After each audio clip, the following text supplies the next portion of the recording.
Look who finally decided to join us, a sleepyhead this morning. I guess you're still not quite awake, huh? Don't go too far, sleepyhead. Lessons begin promptly at 10. In Stranger Things. Season 5, there is one moment where Vecna finally looks afraid. Not of Eleven, not of Will, but of Max running into a cave he refuses to enter. Tonight, we are breaking down why Vecna suddenly stopped chasing Max in Stranger Things 5, and the real story that has been hiding in the lore for years. Most people watched that scene and thought it was just suspense. Vecna slows down, Max escapes. Classic tension. But if you know Henry Creel's past from the first Shadow and the Dimension X storyline, that few seconds becomes one of the most important character beats in the entire season. So let us rewind. In the chase sequence, Henry has total control at first.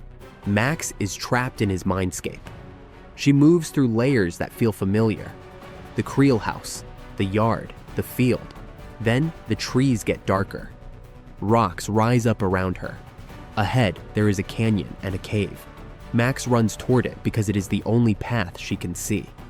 Vecna charges after her, confident and furious, until he reaches the cave entrance and suddenly freezes. His face is not angry. It is terrified. To understand why, we have to go back decades before Hawkins, back to Nevada, and back to Henry as a child. The Broadway play Stranger Things. The first Shadow fills in the part of the story the show only hints at. Years before season 1, the United States military ran Project Philadelphia. They tried to make a ship called the USS Eldridge invisible to radar. Instead, they ripped a hole into another reality. That reality is Dimension X, the world that gave us Demogorgons, black vines, and the particles that become the Mind Flayer. The ship and crew are thrown into Dimension X. Everything is wrong. Red sky, floating rock islands, storms of particles. Demogorgons slaughter almost everyone. Only one man comes back alive, Captain Brenner. He is infected with Dimension X particles. His blood changes. No treatment works. What I have done was for your own good, for your own protection. You kept Henry in that lab with the children. Was that for our good? I had no idea what Henry would do. I cared for you. I loved you. I loved all of you. I was trying to help Henry, to understand him, yes. Even after what he did. Yes. On his deathbed, he tells his son, Martin Brenner, exactly what he saw. A broken world, monsters, a presence that felt alive inside the storm. That story becomes Martin Brenner's obsession. He wants back in. Years later, in Nevada, Brenner joins a secret program that tries to recreate the same conditions as Project Philadelphia. Someone inside the project panics, steals a key device, and hides it in a cave system outside town. Their plan is to expose everything. That is where Henry Creel comes in. Henry is a quiet boy who loves caves and drawing. He explores the area with a spyglass. One day, he finds the stolen machine in a cave and meets the staff member who took it. During their argument, the device activates. The cave tears open. Henry and the staffer are thrown into Dimension X. For around 12 hours, Henry is trapped in that world. He sees Demogorgons up close. He breathes the Mind Flayer particles. He watches the adult with him die. When Henry finally falls back into the cave in Nevada, he is changed. His blood is no longer human. His emotions flatten. He starts to see people the way Vecna later talks about them. Small, fragile animals cluttering up the world. Martin Brenner finds the damaged device and Henry's spyglass. He tracks the boy to Hawkins and turns him into Subject 1. On the surface, it looks like Hawkins' lab is about psychic experiments. In reality, Brenner is studying the only human who has survived Dimension X and lived long enough to bring that power into our world. Fast forward to Stranger Things Season 5 and the chase with Max. What we are seeing is not the physical upside down, it is Henry's mindscape. Every location is a layer of his own memories. The Creel House is his safe mask. The field and forest are mid-level fears he can still control. The canyon and cave are the deepest layer, where his first trip to Dimension X happened. When Max runs there, she is not just running away. She is dragging him back to the exact spot where he first became Vecna. Think about what happened to 11 in the Nina tank in Season 4. When Brenner forces her to relive the massacre at the lab, her body goes into shock. She collapses. She does not want to remember what she did to those kids or to Henry. Her nervous system shuts her down to protect her. Henry has the same problem, but even older and even darker. His conscious mind has buried the worst parts of that day in Nevada, but his body still remembers what it felt like to be a powerless child facing Dimension X. So inside the mindscape, when he reaches the cave entrance, a different part of him takes over. His predator persona wants to keep going. His trauma slams on the brakes. That is why his eyes widen. That is why he cannot force himself forward. Max has led him to his own emotional minefield. There is another layer to this. Henry was around 9 or 10 when he went to Dimension X. That is the same kind of age he later targets as Vecna. Kids who feel weak. Kids who feel unseen. In a twisted way, he is hunting versions of himself, trying to take control of the weakness he hates. The cave is where that weakness was exposed for the first time. Crossing that line means facing the truth that even Vecna was once prey. Now add Will Byers into the picture. Will was also bound to this power source when a vine wrapped around his throat in the Upside Down. He breathed in the Mind Flayer particles. For years, he suppressed what that did to him. In Season 5, Will only starts to tap his own powers when he accepts who he is. Henry never does that work.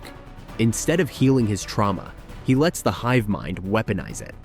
So when Vecna stops chasing Max, it is not a random pause. It is the most powerful villain in Stranger Things, hitting the exact limit of what his own mind will let him face. He is not scared of Max. He is scared of the cave, of Dimension X, and of the memory of being helpless for the first time. For me, this makes the scene one of the smartest choices in Stranger Things Season 5. It proves the first shadow is not a side product. It is essential canon that explains Henry Creel, Vecna, and the real origin of his powers. It also hints at how the story might end. The only way to beat Vecna may not be raw power. It may be forcing him to face the part of himself he has run from since Nevada. So what do you think? Is Henry Creel a pure villain or a traumatized kid who became a monster? Tell me in the comments. And if you want to go even deeper into Dimension X and Will's new powers in Stranger Things Season 5, watch my Will breakdown next. If you are still watching, drop cave trauma in the comments so I know you made it to the end.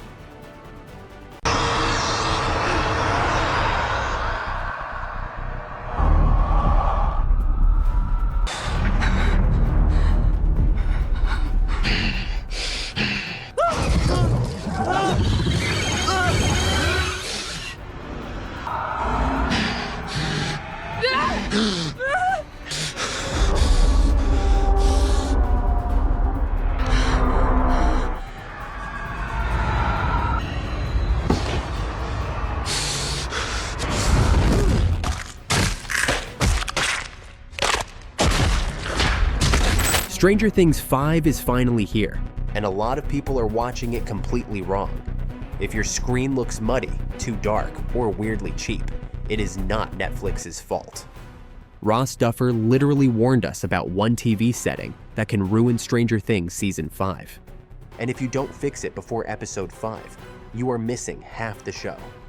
In this video, Ross Duffer warned us. Fix this.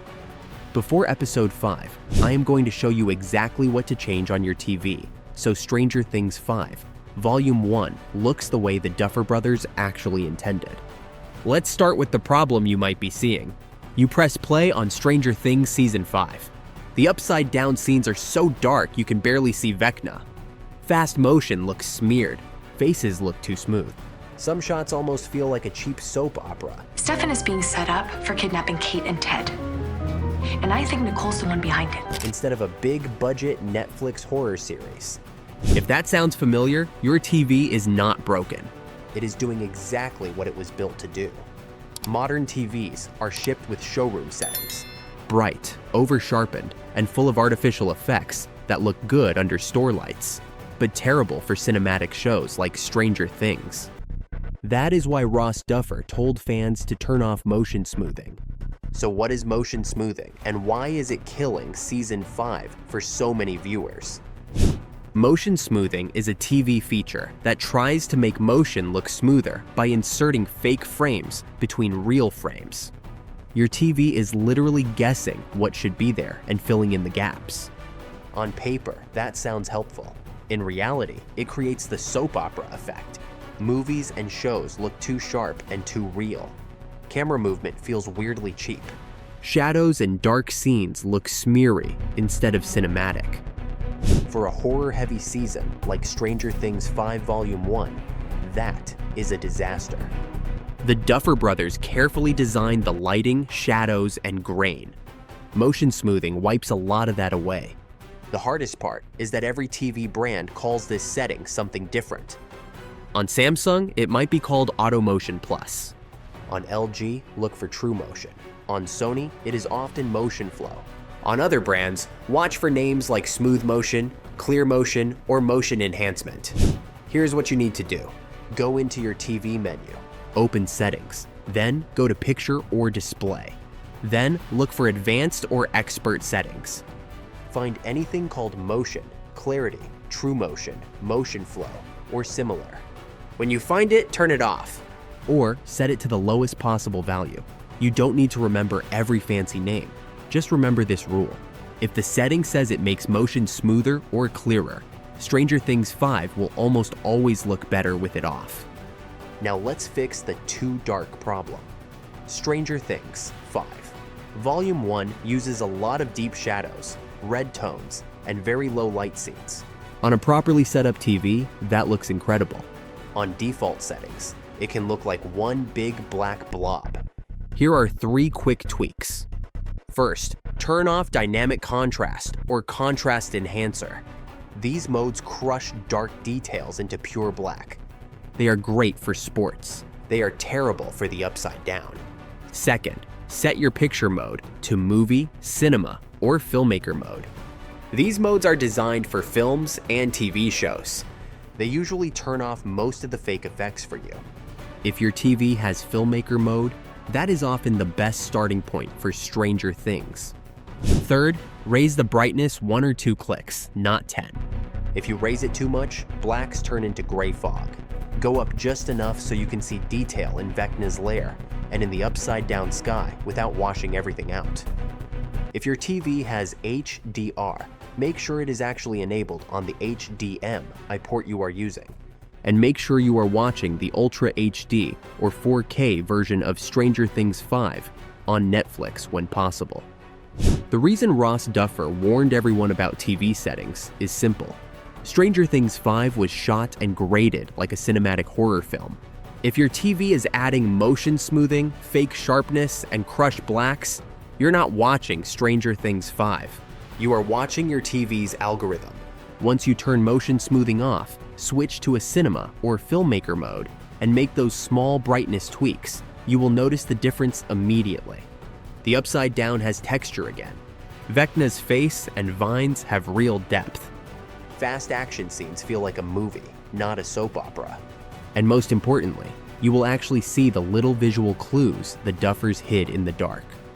Now that your TV is finally ready for Stranger Things, 5 Episode 5 and Volume 2, there is one more thing almost everyone is missing. The show is also hiding clues in the sound and in the subtitles. If you want to catch the whispers, the background noises, and the closed caption hints you probably missed in Volume 1, watch my next video called You Missed the Clue, hiding in the Volume 1 audio.